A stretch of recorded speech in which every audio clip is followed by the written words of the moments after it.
Okay, folks, welcome to our webinar on preparing for COVID-19 recovery, loan options, and forgiveness strategies. Today is a beautiful day once again, September 3rd, 2020, and it's hard to believe we are actually in September.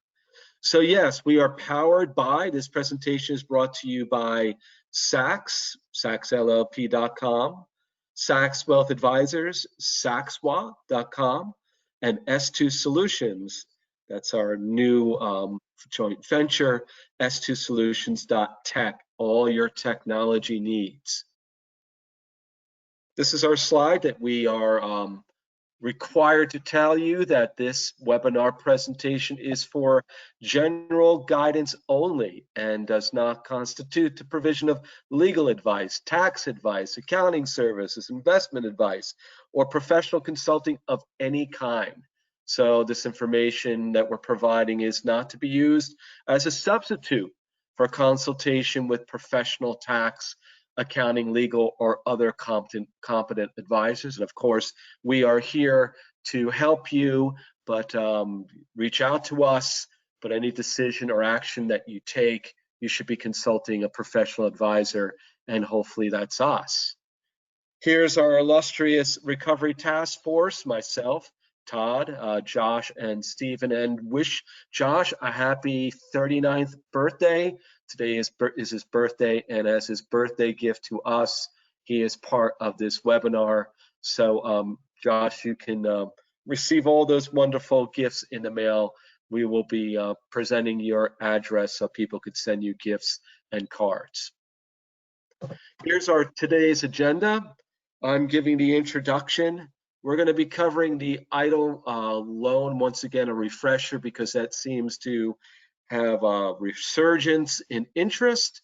We're going to give you some updates to new SBA FAQs, interim final rule. We also want to talk again about the PPP loan forgiveness. FTE reduction exception still seems to be a question in many people's minds. When should I apply for loan forgiveness? And questions and answers. These are the popular Q&A, the questions that you folks keep on asking, and we will definitely be answering some of them. So with that, I'm turning it over to my partner, Steve, to do the EIDL refresher and also the update. Steve, take it away. Thank you, Todd, and also want to echo a happy birthday to Josh. Hope everyone is doing well out there. This first webinar in September. So I'm going to go over the EIDL program just as a refresher. Back in June, the SBA reopened the program to all eligible small businesses. For a while there, it had been restricted to agricultural only businesses, but those restrictions, as stated on the slides, have since been lifted. However, the program does end at the end of 2020. So if you are considering this, because it's a traditional loan program, you want to apply as soon as possible. Just you have in excess of 4 months, but that time could pass quickly.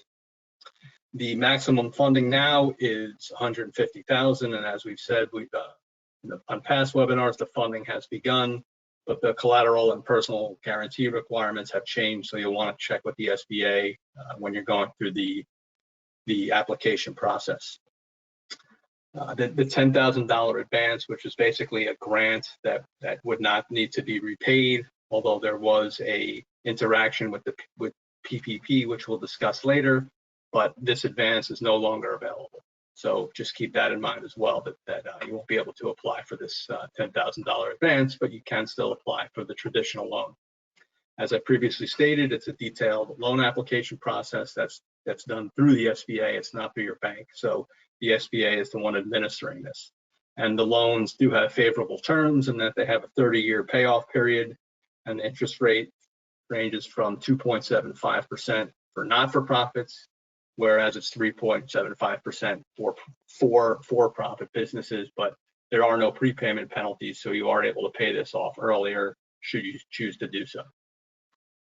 One of the benefits of the EIDL loans is that the proceeds have more applicability than that of the PPP. We see here you can provide sick leave to employees unable to work, as well as maintain payroll, so that's very similar to PPP, and also make rent or mortgage payments. But you also see here an ability to obtain materials due to supply chain interruption and repay obligations that were unable to be met due to revenue losses. So as we said, you can use the proceeds for more and not run into any issues than the PPP loans. And here's a question. We're going to be going through question and answer at the end, but we wanted to put this one earlier just because it's a question that's come up, and that what is the interaction with the PPP? And really, the interaction is mainly focused if you received an EIDL loan between January 31st and April 3rd, 2020. Because if it was not used for payroll, there's no impact on your PPP loan. But if it was used for payroll, the PPP loan must have been used to refinance the EIDL. So you're probably outside that window anyway, but just keep that in mind. And also more importantly, or as important, I should say, the $10,000 advance, if you did receive it as part of the EIDL program, that's going to reduce your PPP loan forgiveness amount. So there is an interplay there. And we're going to discuss that when we talk about the new FAQs and interim final rules as well. So now I'm going to go through some updates since our last webinar on August 10th. The SBA and the Treasury have been fairly busy and have introduced a number of different FAQs and interim final rules. So first, starting with the FAQs, on August 11th, they issued a FAQ 50 and 51. 50 just talking about how the payment or non-payment of agent or third-party fees has no bearing on the guarantee of a PPP loan, or if the SBA is going to pay those fees to lenders. So just more of an administrative item there. But 51 just confirms that for healthcare benefits for the non-payroll cost, vision and dental are included in healthcare. So you can include that as well. And actually, I take that back, that it's technically a payroll cost. So you can include that as well. On August 11th, the SBA also released the following EIDL related FAQs. This was part of their kind of loan forgiveness FAQs that they issued, but it just talks about, again, back with the interaction of the PPP and the EIDL. FAQ number 1, basically saying that the SBA is going to confirm if the borrower received an EIDL advance, because on the loan forgiveness application, there's a spot where you're supposed to include if you received it. So they will have information related to that. And then FAQ 2 and 3, well, 2 talks about guidance for lenders where there's remaining balance due on the PPP loan after the SBA has remitted forgiveness to the lender, basically saying that the lender is responsible to inform the borrower, and the borrower is just responsible to repay the loan by the maturity date, and that's either 2 years or 5 years, depending upon when you took out your loan and or if you were able to renegotiate the terms with your bank. And also the SBA can seek remedy if the borrower themselves were actually ineligible to receive the PPP loan in the first place, but we knew that anyway. FAQ number 3 talks about lender guidance in situations where the EIDL advance actually exceeds the PPP loan, which in essence means that the borrower will not receive any PPP forgiveness, because as we said on the earlier slide, the EIDL advance is removed from the PPP in order to determine the net forgiveness. So in these situations, essentially the borrower is going to be required to repay the PPP loan, again, over 2 years or 5 years. So on top of the FAQs, just last week, we saw the SBA and Treasury issue another interim final rule. I believe we're in the 20s in terms of our interim final rules now. So a little precursor, I know Josh is going to cover it, but the rules, they are changing. So you just want to keep that in mind as well. But this one crystallized the issue in terms of how do you define an owner employee for purposes of the compensation limits, indicating basically that owner employees of C Corps and S Corps are considered owner employees for purposes of the compensation limit. And we listed what that is here for C Corporation and S Corporation shareholders.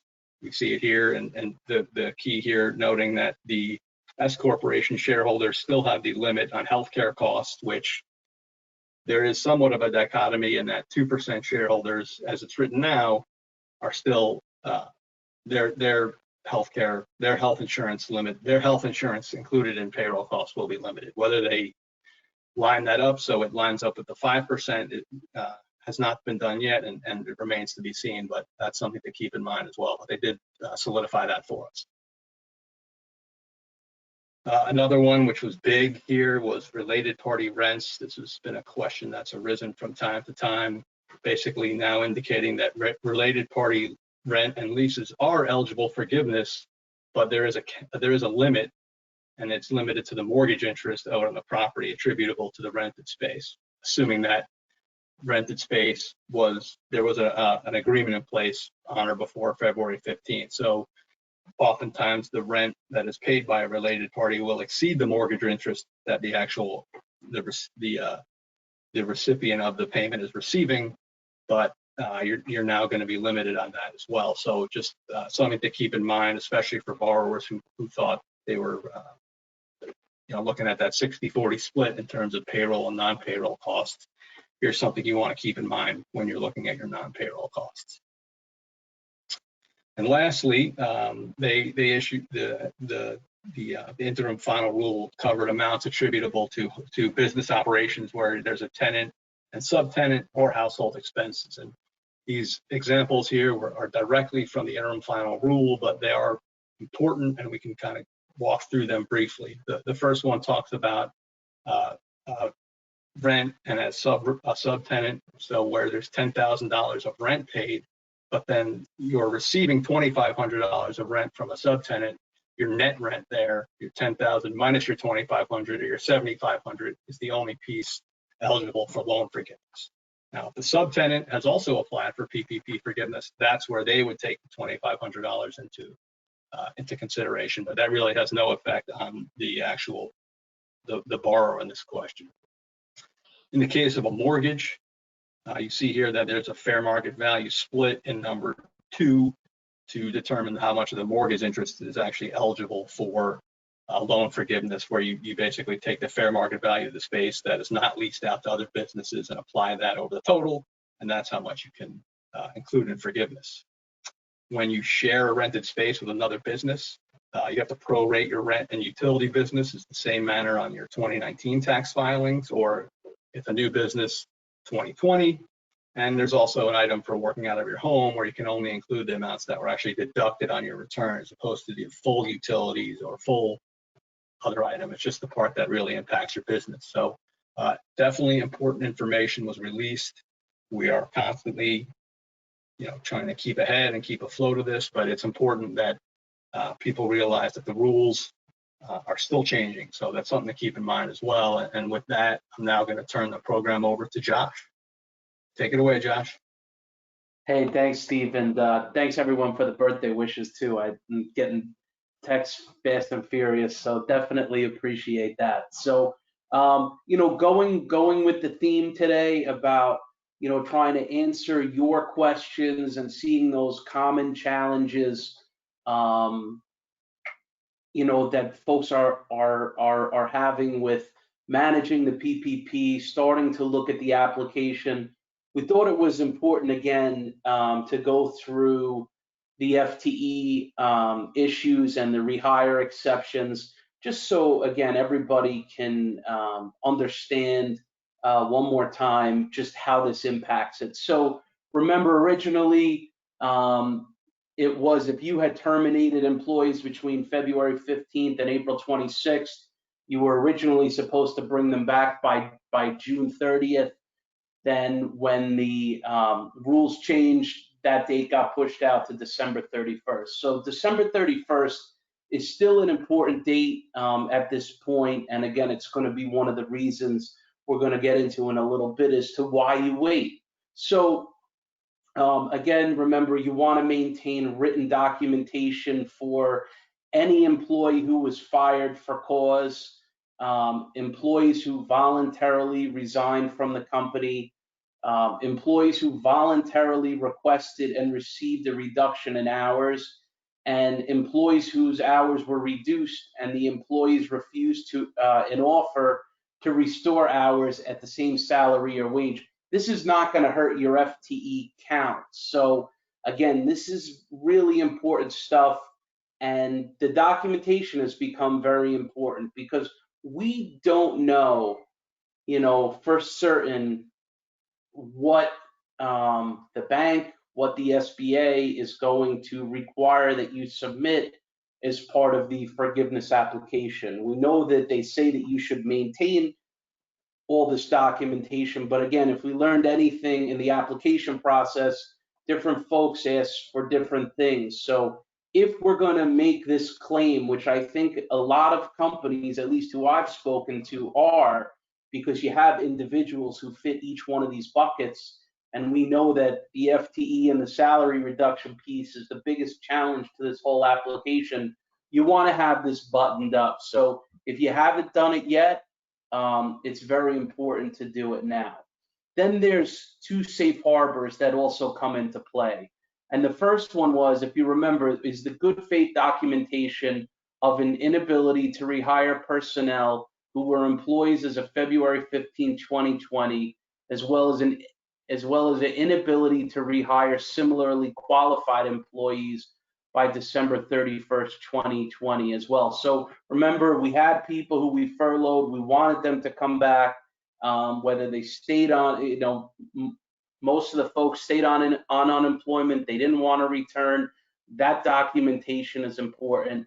And also too, we want to say that if we didn't bring folks back, we tried to rehire similarly qualified people and we were unable to do so, we want to document that as well.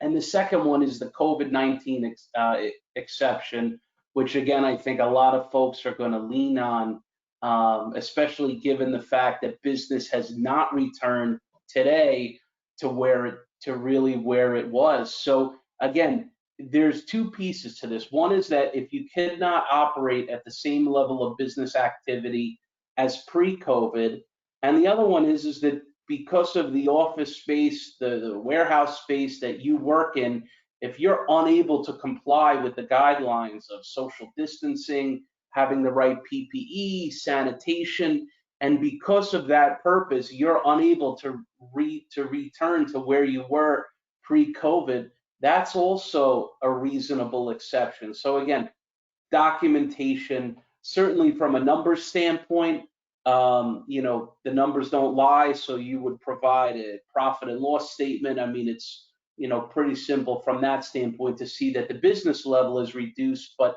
again, if you cannot set up your workspace to comply, that's another area where we suggest heavy documentation, because again, I think this is going to be this is my own perspective, that a lot of businesses are going to take to support why the FTE count is down.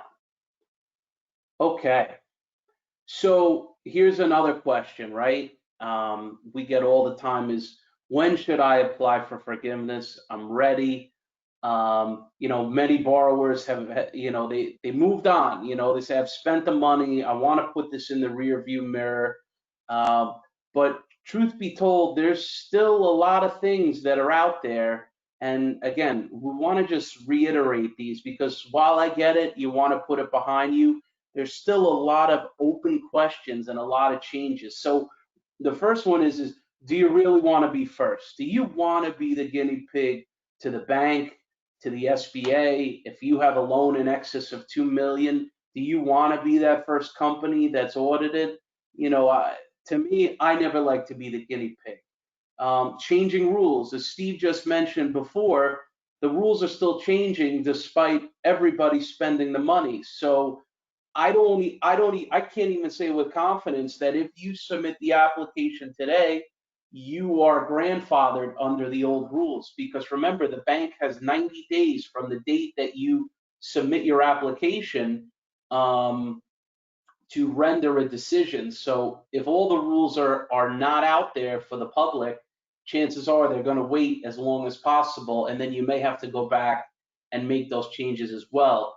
The next point, we're starting to see banks, open their portals, say we're getting ready to accept the loan, forgiveness application.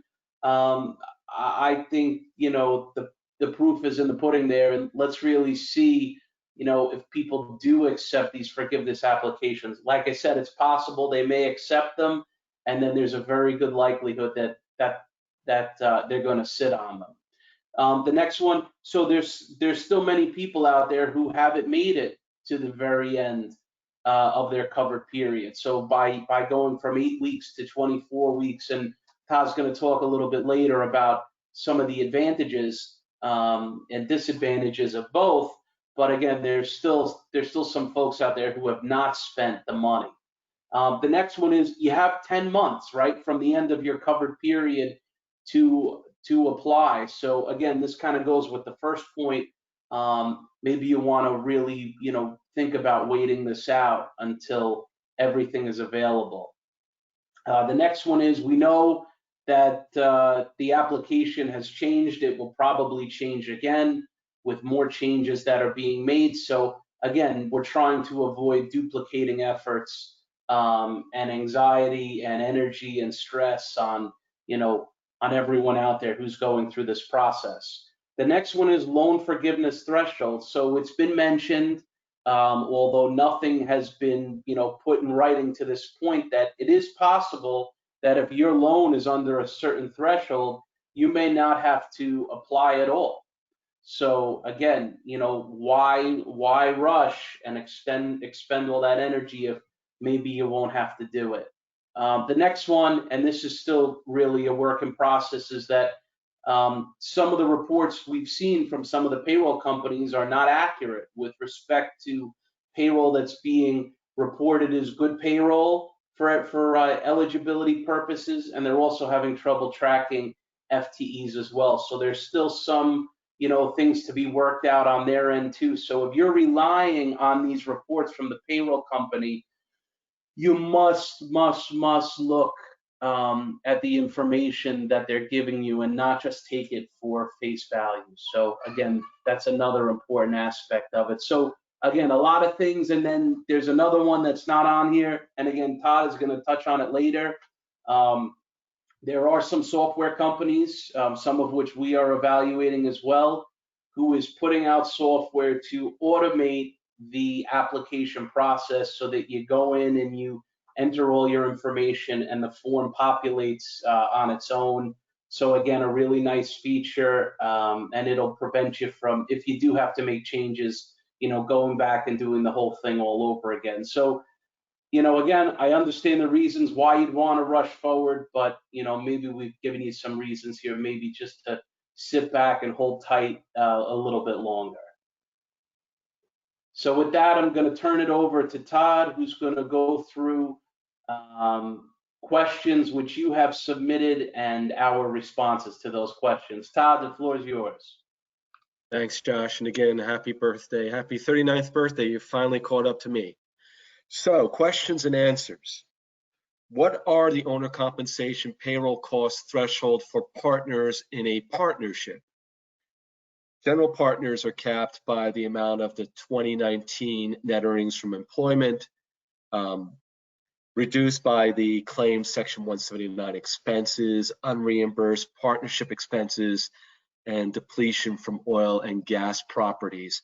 Remember, this net amount is subject to a $100,000 cap, and then it's multiplied by 0.9235 to arrive at the maximum owner compensation eligible for forgiveness. So that's the answer to that question. Second one was one that we get a lot. If we cannot restore our pre-February 15th, 2020 headcount, what can we do to avoid a decrease in forgiveness amount due to FTE reduction? So we do get this often. The answer is, if the headcount cannot be restored by December 31st, 2020, one of the two safe harbors that we discussed on the prior slides that Josh just discussed would need to be applied if you cannot restore to the pre-February 15th, 2020 headcount. Next question. If the PPP loan is forgiven, are the associated expenses deductible for tax purposes? Okay, here's a tax question, and we get this one very frequently as well. So while there's momentum towards deductibility As for now, borrowers are precluded from deducting the expenses. And note that timing and issues could exist if the PPP forgiveness is received after 2020, which is more than likely in most cases. Next question. What are the pros and cons of selecting the 8-week covered period versus the 24-week? So the 8-week covered period is more beneficial in situations where all the funds have been expended during the allotted period, but there is a 25% or greater reduction in salary, because then there will be a penalty if you apply the 24-week. But the 24-week covered period tends to be more beneficial to borrowers that need additional time to exhaust the funds, possibly due to the fact that the operations were reduced in the earlier part of 2020. However, borrowers with salary reductions in excess of 25% will look to avoid the 24-week covered period, as the impact of the salary reduction is spread throughout the 24 weeks, irrespective of when the loan forgiveness application form is filed. With that being said, I'm going to tell you that most folks that we've spoken to have opted for the 24-week period. Next question.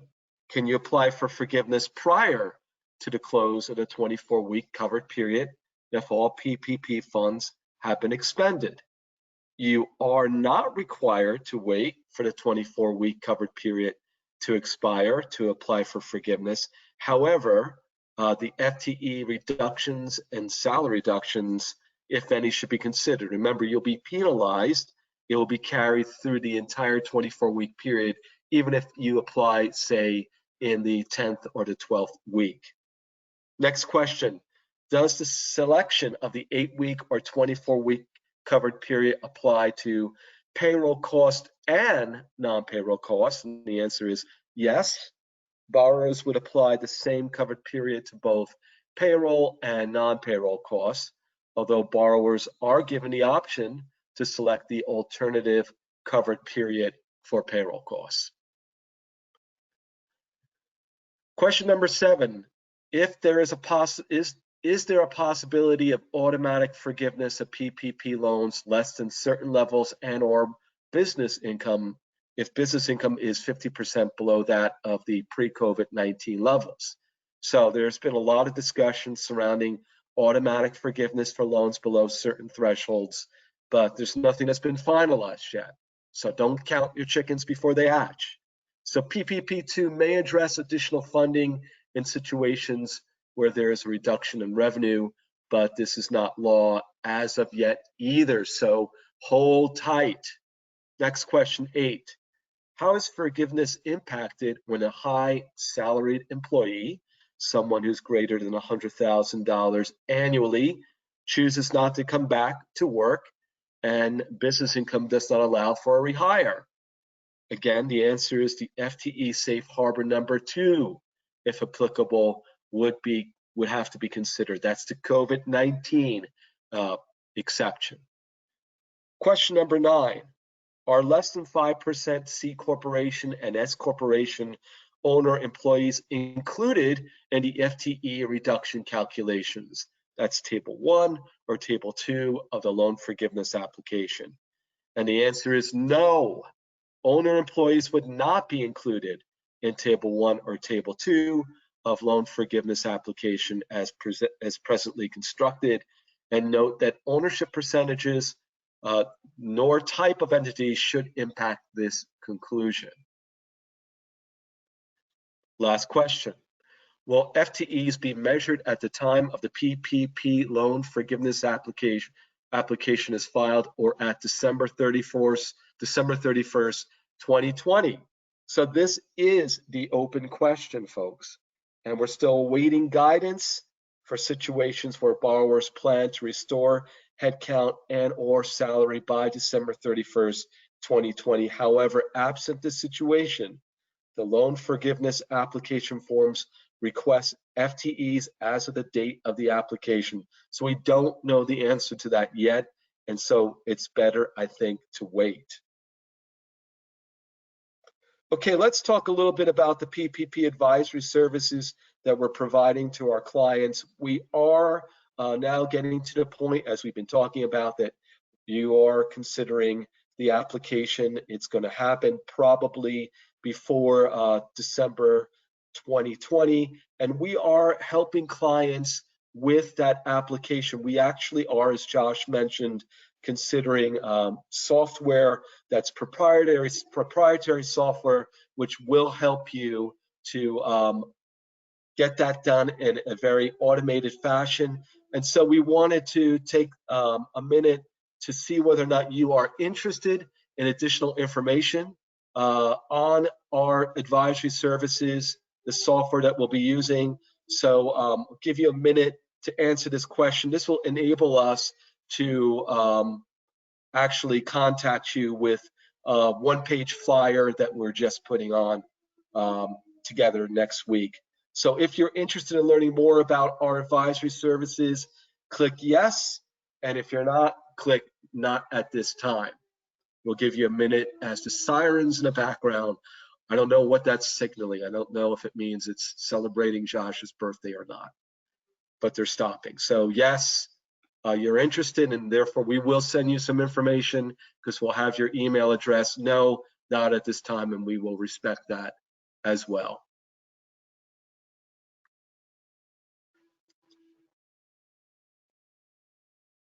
Okay, close out the poll. We'll be talking about this in future webinars as well. Going to our last slide. So we will be telling you when our next webinar is. We don't know if it's going to be next week or not. It will depend upon what comes out by the next couple of days. If we are having one, it probably will be next Thursday, but we'll let you know. And for additional questions, please send it to our COVID-19@sacsllp.com, or also visit our COVID-19 Resource Center found on sacsllp.com to register for webinars and for ongoing information and resources. And with that, wish you a great day, beautiful day. Get out there and get some fresh air and do some things that you love. And we will be talking to you at our next webinar to be announced shortly. Thanks, folks. Have a great day.